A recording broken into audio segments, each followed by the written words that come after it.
sustained.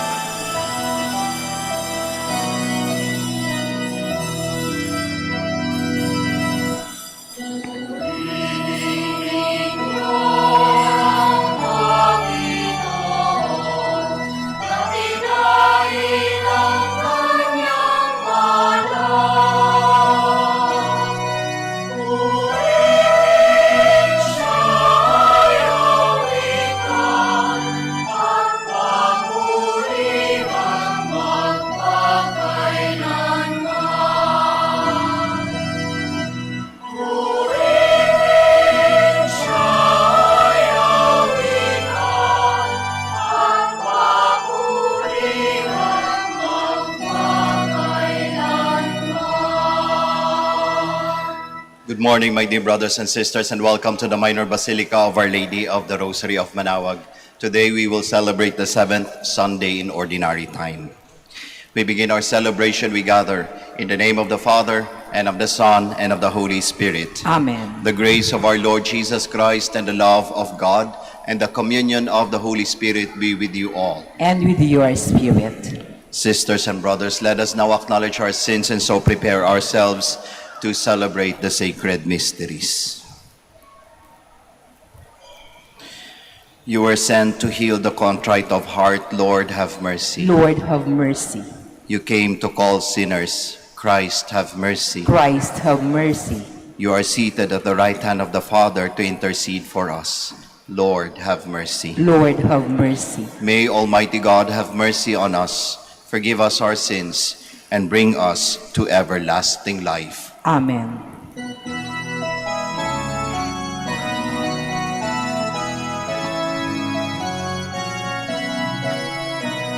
Pagpuri sa Diyos sa kaitaasan at sa lupa'y kapayapaan sa mga taong pinalulugdan niya. Pinupuri ka namin, dinaramal ka namin, sinasamba ka namin, ipinagpupuni ka namin, pinasasalamatan ka namin, dahil sa dakila mong angkin kapurihan.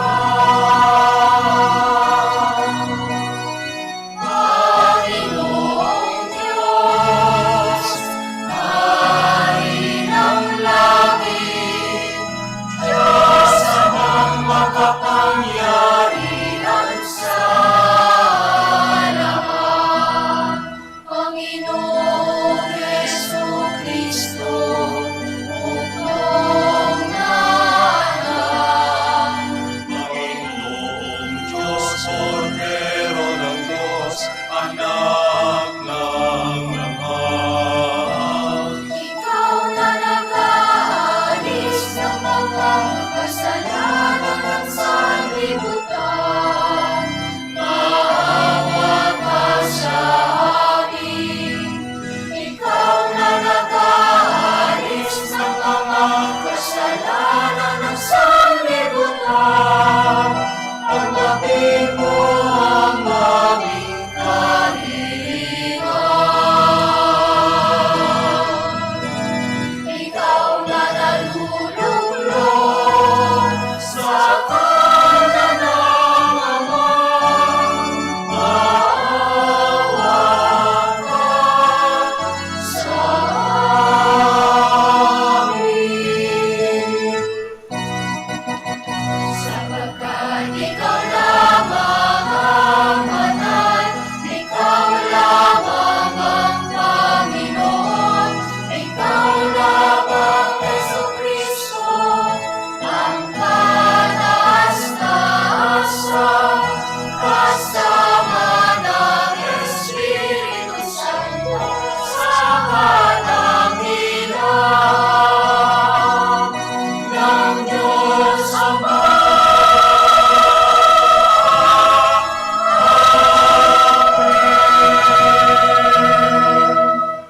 Let us pray. Grant, we pray, Almighty God, that always pondering spiritual things, we may carry out in both word and deed that which is pleasing to you. Through our Lord Jesus Christ, your Son, who lives and reigns with you in the unity of the Holy Spirit, God, forever and ever. Amen. Please be seated. Love of one's countrymen was one of the two basic commandments of the Old Testament. This is the love of neighbor that Jesus Christ would universalize to include all human beings. A reading from the book of Leviticus. The Lord said to Moses, "Speak to the whole Israelite community and tell them, 'Be holy, for I, the Lord, your God, am holy. You shall not bear hatred for your brother or sister in your heart. Though you may have to reprove your fellow citizen, do not incur sin because of him. Take no revenge and cherish no grudge against any of your people. You shall love your neighbor as yourself. I am the Lord.'" The word of the Lord. Thanks be to God.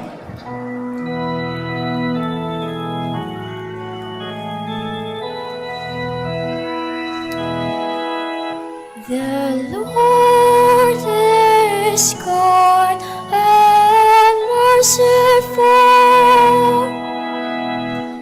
The Lord is kind and merciful. Bless the Lord, O my soul, and all my being, bless his holy name. Bless the Lord, O my soul, and forget not all his benefits. The Lord is kind and merciful. He pardons all your iniquities, heals all your ills. He redeems your life from destruction, crowns you with kindness and compassion. The Lord is kind and merciful. Merciful and gracious is the Lord, slow to anger and abounding in kindness. Not according to our sins does he deal with us, nor does he requite us according to our crimes. The Lord is kind and merciful. As far as the east is from the west, so far has he put our transgressions from us. As a father has compassion on his children, so the Lord has compassion on those who fear him. The Lord is kind and merciful. The community of Corinth was plagued by dissensions and rivalries. In today's passage, the Apostle Paul reminds the Corinthians and all of us that we form one body and that our communities are temples of God. Any division in them is a profanation of God's temple. A reading from the first letter of St. Paul to the Corinthians. Brothers and sisters, do you not know that you are the temple of God, and that the Spirit of God dwells in you? If anyone destroys God's temple, God will destroy that person. For the temple of God, which you are, is holy. Let no one deceive himself. If anyone among you considers himself wise in this age, let him become a fool, so as to become wise. For the wisdom of this world is foolishness in the eyes of God. For it is written, God catches the wise in their own roses. And God again, the Lord knows that the thoughts of the wise that they are vain. So, let no one boast about human beings, for everything belongs to you. Paul or Apollos or Cephas, or the world of life or death, or the present or the future, all belong to you, and you to Christ, and Christ to God. The word of the Lord. Thanks be to God. Please all stand.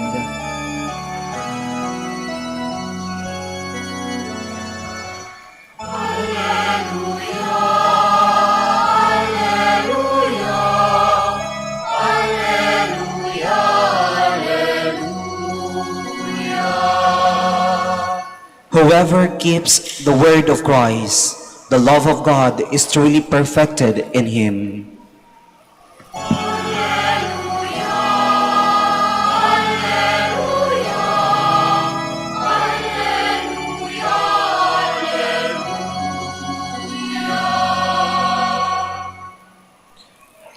The Lord be with you. And with your spirit.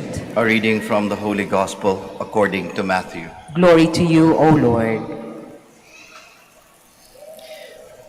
Jesus said to his disciples, "You have heard that it was said, an eye for an eye and a tooth for a tooth. But I say to you, offer no resistance to one who is evil. When someone strikes you on the right cheek, turn the other one as well. If anyone wants to go to law with you over your tunic, hand over your cloak as well. Should anyone press you into service for 1 mile, go for 2 miles. Give to the one who asks of you, and do not turn your back on one who wants to borrow.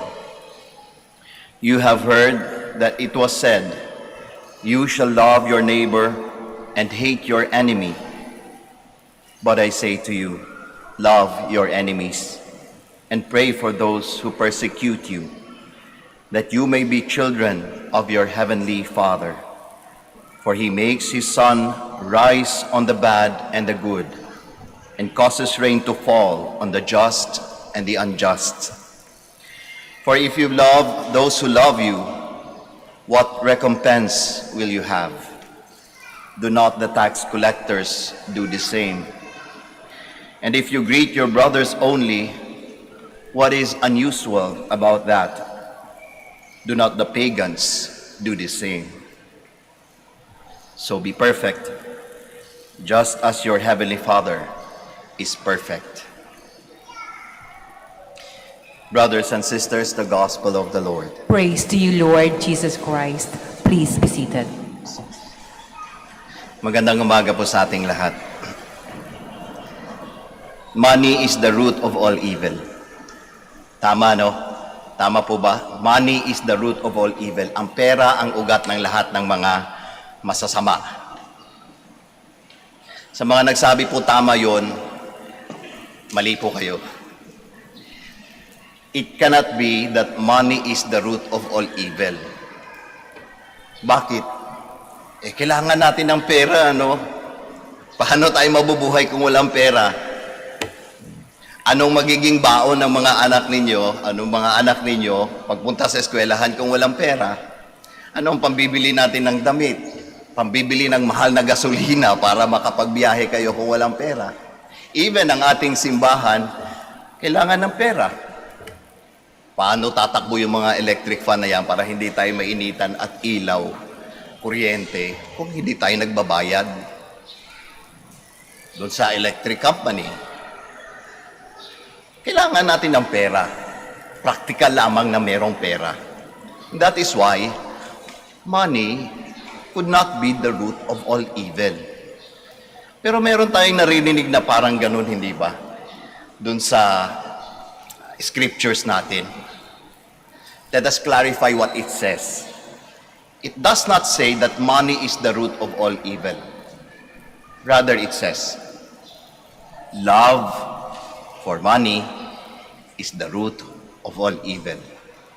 Ang pagmamahal sa pera, sa kwarta, ang ugat ng lahat ng masasama. That is what it says. Love of money is the root of all evil. You know, my dear brothers and sisters, meron akong naiisip pagpatungkol sa pagmamahal. Naiisip ko that whenever we love someone, or if ever we love somebody or something, malamang sa malamang, nagiging kamukha natin yung minamahal natin. Kaya tingnan niyo po yung mga minamahal ninyo. Payag po ba kayo maging kamukha yan? No wonder why, meron po kaming pari dito na mahal niya yung mga pusa. And so we call him Father Pusa. Kasi sobrang love na love niya ang pusa. And from time to time, parang nagiging pusa din talaga si Father. Kasi nagmimiyaw-miyaw din siya. Meow!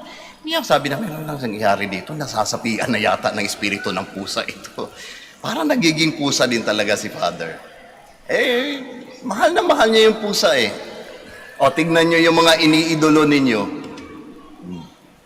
Di ba? Gusto natin maging kagaya yung iniidolo natin kasi mahal na mahal natin eh. Pag nagpo-promote ng shampoo, bili din tayo ng shampoo kahit wala na tayong buhok. Kasi sabi ng idol natin eh, gustong-gusto natin. Kung ano yung pampaganda ng idol natin, yun din yung bibilhin natin. Kasi gusto natin maging kagaya, kamukha eh. Kasi nga, mahal natin eh. Kaya nga, yun naisip ko, kung ano or kung sino yung minamahal natin, nagiging kamukha natin. Kaya tuloy, pag namamasyal po ako sa mall, paminsan-minsan, at meron po akong nakikitang namamasyal na may hawak na pet, ang una ko pong tinitignan yung pet. Uy, pandak, payat, malaki ang mata, chihuahua. Tapos dahan-dahan akong titingin sa may hawak ng pet. Hindi ko sinabing chihuahua din yung ano. Kung sino minamahal natin, most likely nagiging kamukha natin yan. Kidding aside, to be serious about my point. Look at what our God did because of His love for us. Klaro sa atin yan na mahal tayo ng Diyos. Merong pagmamahal ang Diyos para sa atin. Kaya ano ang nangyari sa Diyos? Ano ang ginawa ng Diyos? Dahil sa pagmamahal niya sa atin. Naging tao kagaya natin. Naging tao kagaya ninyo. Piruin niyo ang Diyos naging tao. Sa lahat ng creation ng Diyos, tayo ang naging pinili niya. Dahil sa pagmamahal niya. Kaya ang Diyos ipinanganak kaparehong-pareho natin. Ang Diyos nagutom, nauhaw, umiyak, parehong-pareho natin. Ang Diyos nagtrabaho, pareho natin. Namatay, ipinako sa krus, parehong-pareho ng tao. Dahil yun sa pagmamahal. Kaya nga kung sino minamahal natin, most likely nagiging kamukha natin. Ngayon ang kagandahan nito,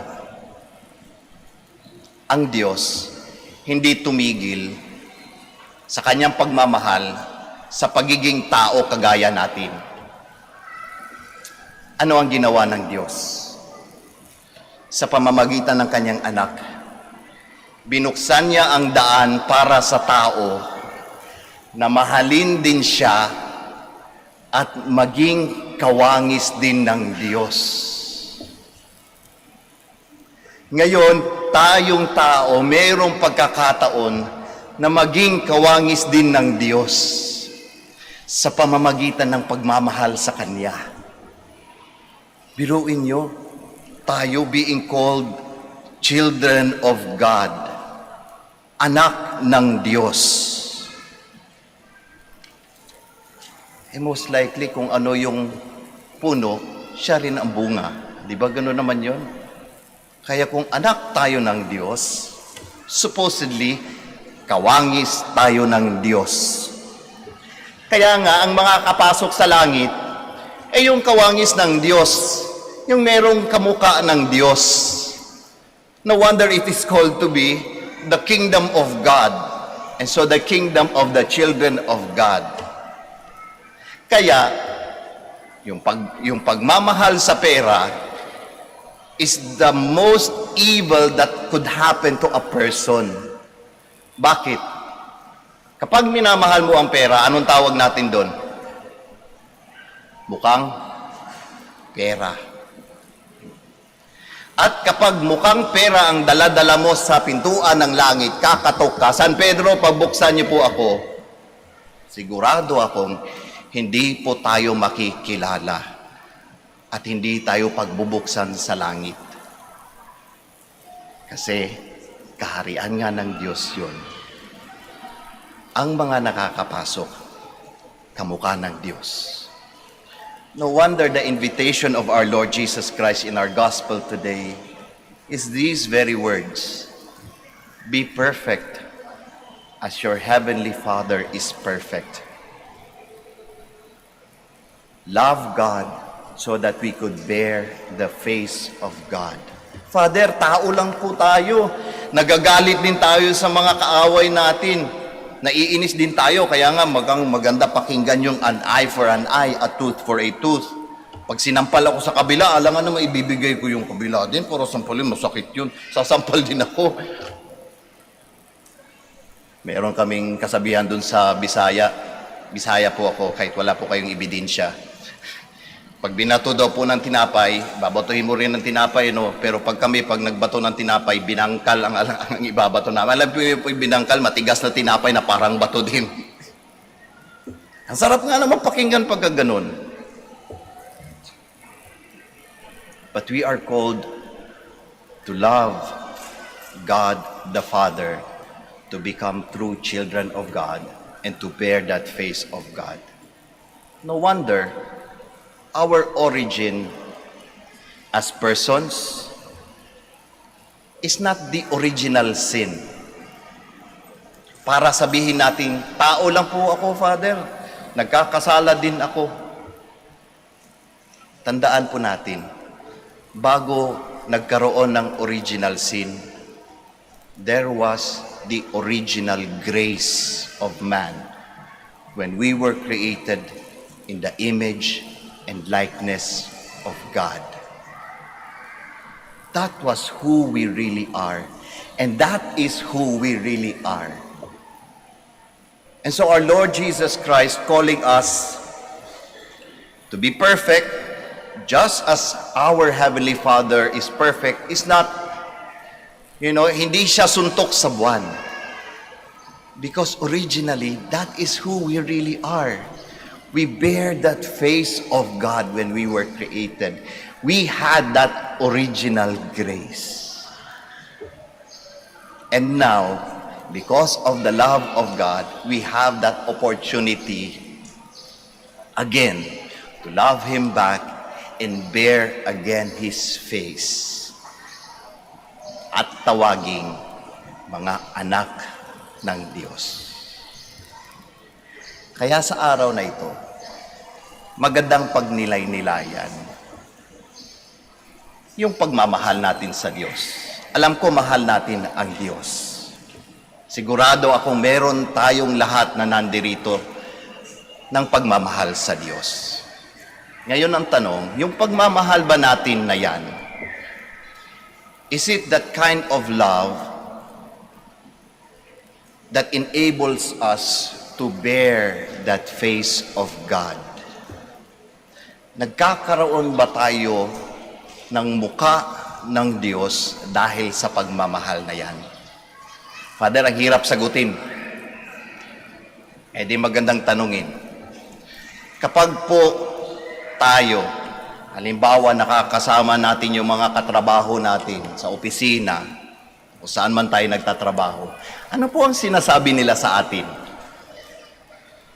Sinasabi po ba nilang, ay, ang gaan-gaan ng pakiramdam ko. Feeling ko, nasa langit ako kasi kasama kita.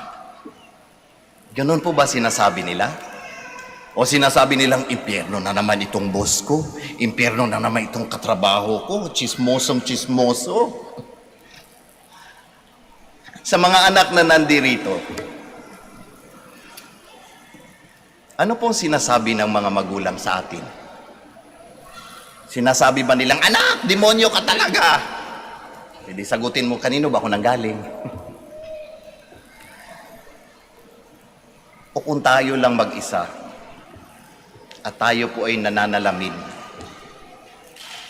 sino po ang nakikita natin? Nakikita po ba natin ang Diyos sa ating mga sarili? O baka naman, habang nananalamin tayo, sinasabi natin, Chihuahua. Magsitayo po tayong lahat. Together we profess our faith. I believe in one God, the Father Almighty, maker of heaven and earth, of all things visible and invisible. I believe in one Lord Jesus Christ, the only begotten Son of God, born of the Father before all ages, God from God, light from light, true God from true God, begotten not made, consubstantial with the Father. Through him all things were made. For us men and for our salvation, He came down from heaven, and by the Holy Spirit was incarnate of the Virgin Mary, and became man. For our sake he was crucified under Pontius Pilate. He suffered death and was buried, and rose again on the third day in accordance with the Scriptures. He ascended into heaven, and is seated at the right hand of the Father. He will come again in glory to judge the living and the dead, and his kingdom will have no end. I believe in the Holy Spirit, the Lord, the giver of life, who proceeds from the Father and the Son, who with the Father and the Son is adored and glorified, who has spoken through the prophets. I believe in one holy, Catholic, and Apostolic Church. I confess one baptism for the forgiveness of sins, and I look forward to the resurrection of the dead and the life of the world to come. Amen. Today, Jesus has reminded us of our duty to love every human being, including those who reject and hurt us. Aware of our weakness in living up to this challenging commandment, we implore God's help as we say, Lord, teach us to love as you love. Lord, teach us to love as you love. For the Church, the herald and instrument of God's universal love, may she lead in tirelessly promoting peace and cooperation among all peoples. Let us pray. Lord, teach us to love as you love. For the Holy Father, the bishops, and all the leaders of different Christian denominations, may they always be shining examples of reconciliation, forgiveness, and sincere love for all. Let us pray. Lord, teach us to love as you love. For our political, social, and educational leaders, may they champion in all sincerity the harmony and collaboration that are indispensable for the creation of a peaceful and progressive society. Let us pray. Lord, teach us to love as you love. For all those who find it difficult to forgive their offenders, may they persevere in their efforts to forgive and find in God's grace the strength they need to do so. Let us pray. Lord, teach us to love as you love. For the youth of our country who are eager for justice and progress, may they always remember that true progress and justice can be attained only if our plans are inspired and supported by active love and the rejection of violence and retaliation. Let us pray. Lord, teach us to love as you love. For our families and parish community, may our behavior be characterized by sincerity and openness toward all, and readiness to forgive those who may have wronged us. Let us pray. Lord, teach us to love as you love. Let us pray in silence for our personal intentions. Let us pray. Lord, teach us to love as you love. God of all love and forgiveness, grant that we may never yield to the temptations of violence and retaliation, and that all our thoughts, plans, and actuations may be inspired by a Christ-like love. We ask this through Christ our Lord. Amen. Please be seated.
Please stand.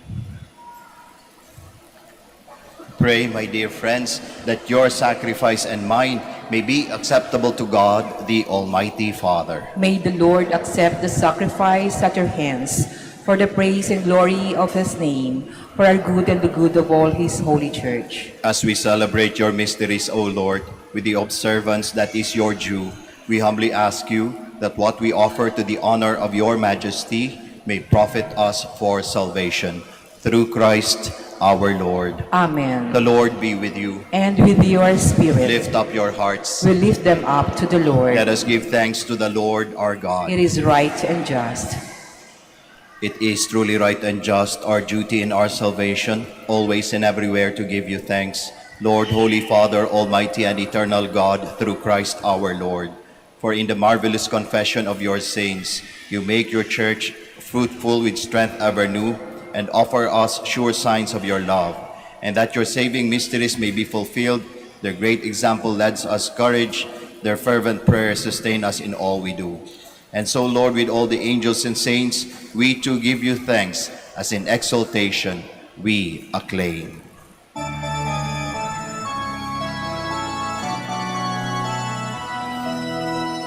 Santo, Santo, Santo, Panginoong Diyos na mahigpit, napupuno ang langit at lupa ng kadakilaan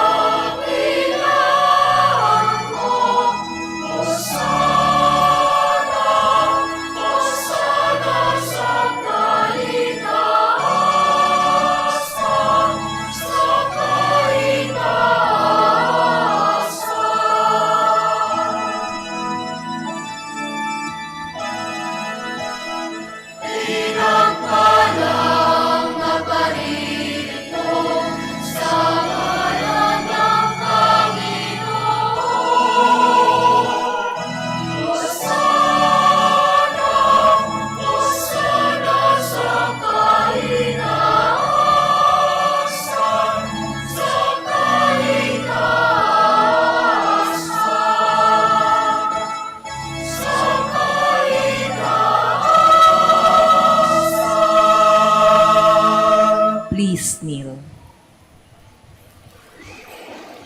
are indeed holy, O Lord, the fount of all holiness. Make holy, therefore, these gifts, we pray, by sending down your Spirit upon them like the dew fall, so that they may become for us the body and blood of our Lord Jesus Christ. At the time he was betrayed and entered willingly into his passion, he took bread and giving thanks broke it, gave it to his disciples, saying, "Take this, all of you, and eat of it, for this is my body, which will be given up for you."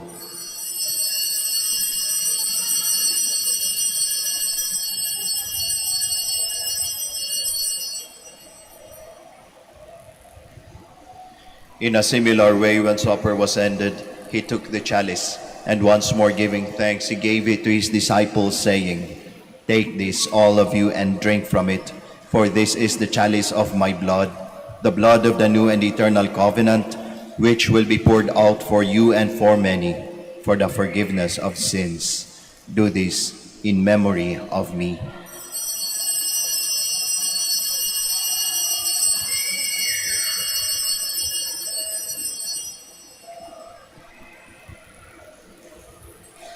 The mystery of faith.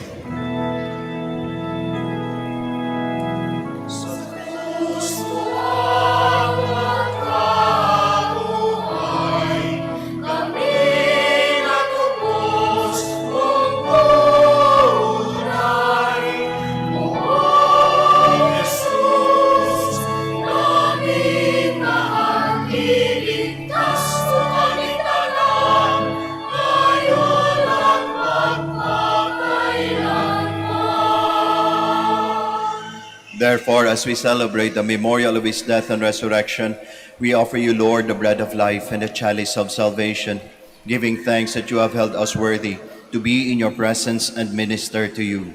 Humbly we pray that partaking of the body and blood of Christ, we may be gathered into one by the Holy Spirit.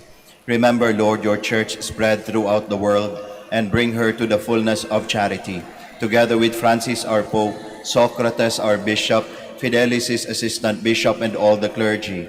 Remember also our brothers and sisters who have fallen asleep in the hope of the resurrection, and all who have died in your mercy. Welcome them into the light of your face. Have mercy on us all, we pray, that with the Blessed Virgin Mary, the Mother of God, with Blessed Joseph, her spouse, with the blessed apostles, with Saint Dominic and all the saints who have pleased you throughout the ages, we may merit to be co-heirs to eternal life, and may praise and glorify you through your Son, Jesus Christ.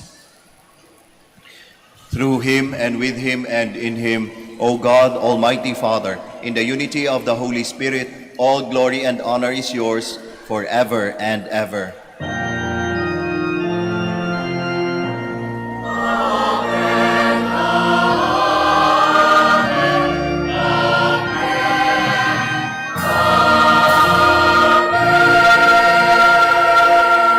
Please all stand. At the Savior's command and formed by divine teaching as children of the Father, we all dare to pray.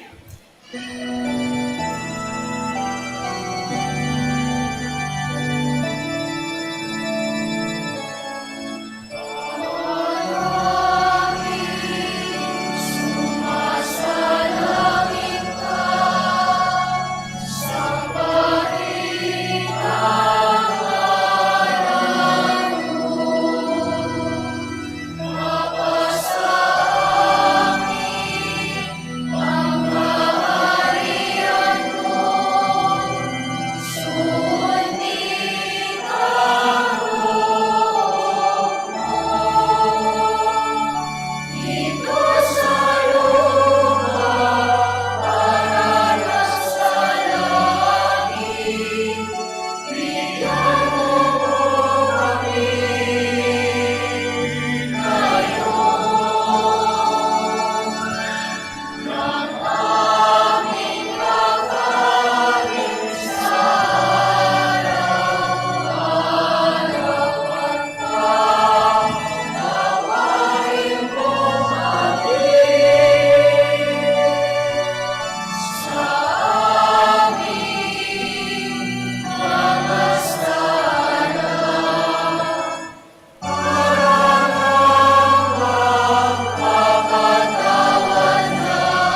Deliver us, Lord, we pray, from every evil. Graciously grant peace in our days, that by the help of your mercy we may be always free from sin and safe from all distress, as we await the blessed hope and the coming of our Savior, Jesus Christ. For the kingdom, the power, and the glory are now and forever.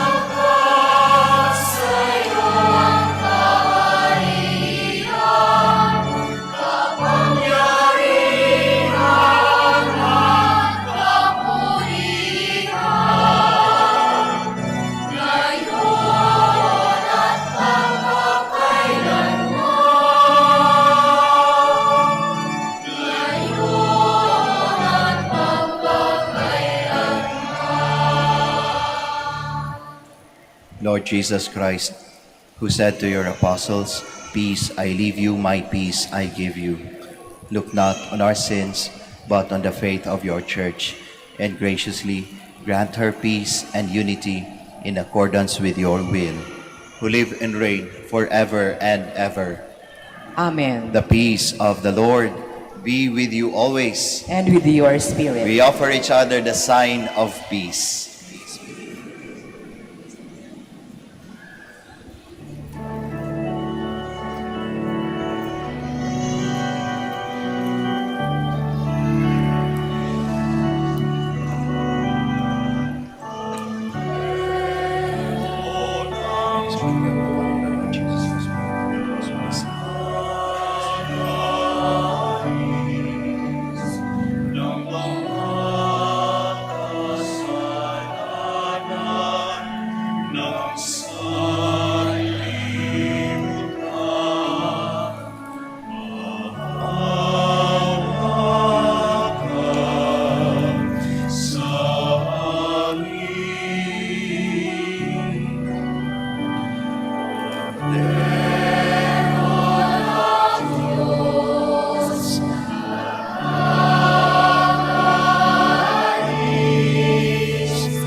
Please kneel. Behold Jesus, the Lamb of God, the Son of Mary. Behold him who takes away the sins of the world. Blessed are those called to the supper of the Lamb. Lord, I am not worthy that you should enter under my roof, but I say the word, and my soul shall be healed. Proceed sa akin is Christi, custodia at may ibigan eterno.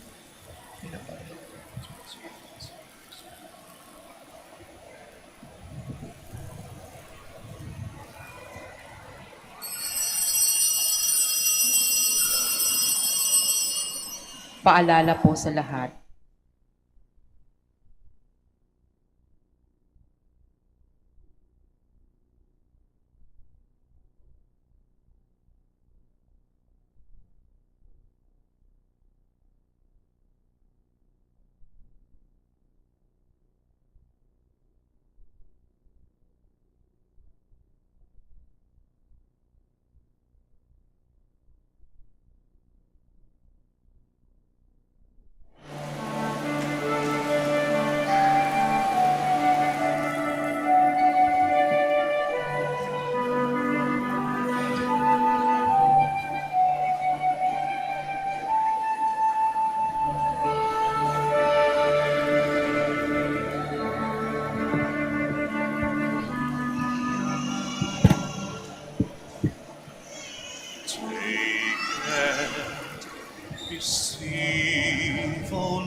my liberty. Take all my will, my mind, my memory. All things I Lord, and all I own are thine. Thine was the gift to thee. Are all resign to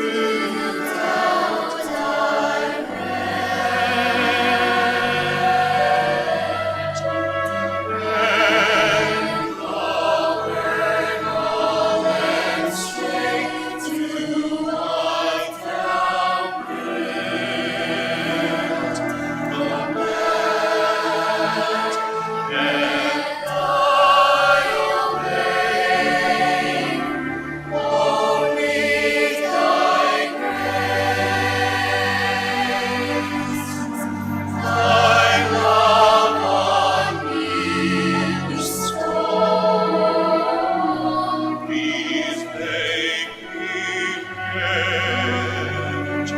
All that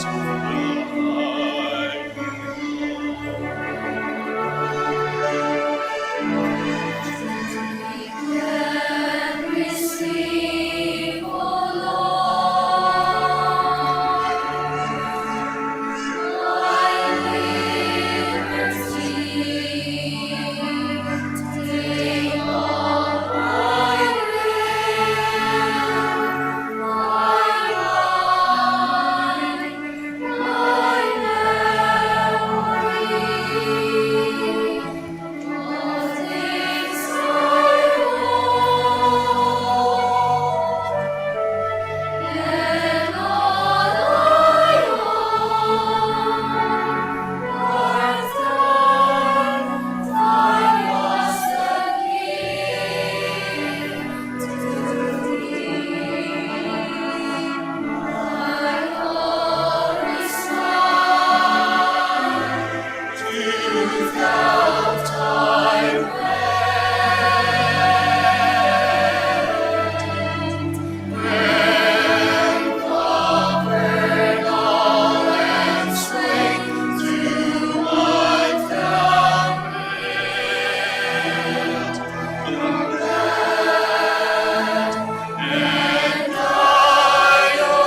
Please all stand.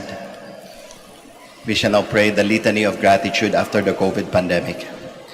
Let us approach the Lord who makes all things new for all the blessings and graces we received during the COVID pandemic. Let us say together, thanks be to God. Thanks be to God. For For reminding us of the fragility of life and opening our minds to what is really essential, let us thank the Lord. Thanks be to God. For allowing us to connect with one another despite the isolation that sickness had imposed on us, let us thank the Lord. Thanks be to God. For the heroic kindness of those who provided us with scientific, social, and spiritual help, and for the gift of newly discovered vaccines, let us thank the Lord. Thanks be to God. For the gift of assuring presence when we were anxious and depressed during the pandemic, let us thank the Lord. Thanks be to God. Loving God, you entered our world of sickness, suffering, and death, and you know the fears we face. Accept our thanksgiving for your provident love during the COVID pandemic.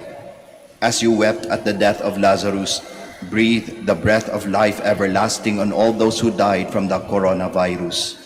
You have turned our fears into joy, and for this we thank and praise you now and forever. Amen. Mary, help of Christians. Pray for us. Saint Michael the Archangel. Pray for us. San Roque. Pray for us. Let us pray. Grant, we pray, Almighty God, that we may experience the effects of the salvation which is pledged to us by these mysteries. Through Christ our Lord. Amen. Bago po tayo magtapos ng ating misa, ako po'y magpapasalamat sa ating lector commentator, sa ating acolytes, sa ating Eucharistic ministers, sa ating ushers, sa ating choir, at sa inyong lahat po na nakiisa sa misang ito. Maraming salamat po. The Lord be with you. And with your spirit. And may Almighty God bless you all. The Father, the Son, and the Holy Spirit. Amen. The Mass is ended. We all go in peace. Thanks be to God.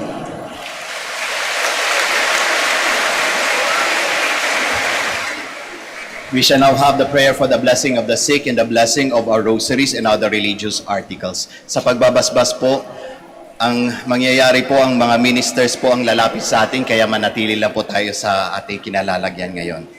I now invite everyone for the prayer. Our help is in the name of the Lord. Who made heaven and earth. Let us pray. God, our Almighty Father, by your blessing you give us strength and support in our frailty. Turn with kindness towards our brothers and sisters, free them from all illness, and restore them to good health through the intercession of Our Lady of the Rosary of Manaoag, so that, in the sure knowledge of your goodness, they will gratefully bless your holy name. We ask this through Christ our Lord. Amen. In memory of the mysteries of the life, death, and resurrection of our Lord Jesus Christ, and to the honor and glory of the Blessed Virgin Mary, Mother of Christ and Mother of the Church, Our Lady of the Rosary of Manaoag, may these rosaries, images, candles, oils, and other religious articles, our devotees and pilgrims, be blessed and made holy. In the name of the Father, and of the Son, and of the Holy Spirit. Amen. Amen.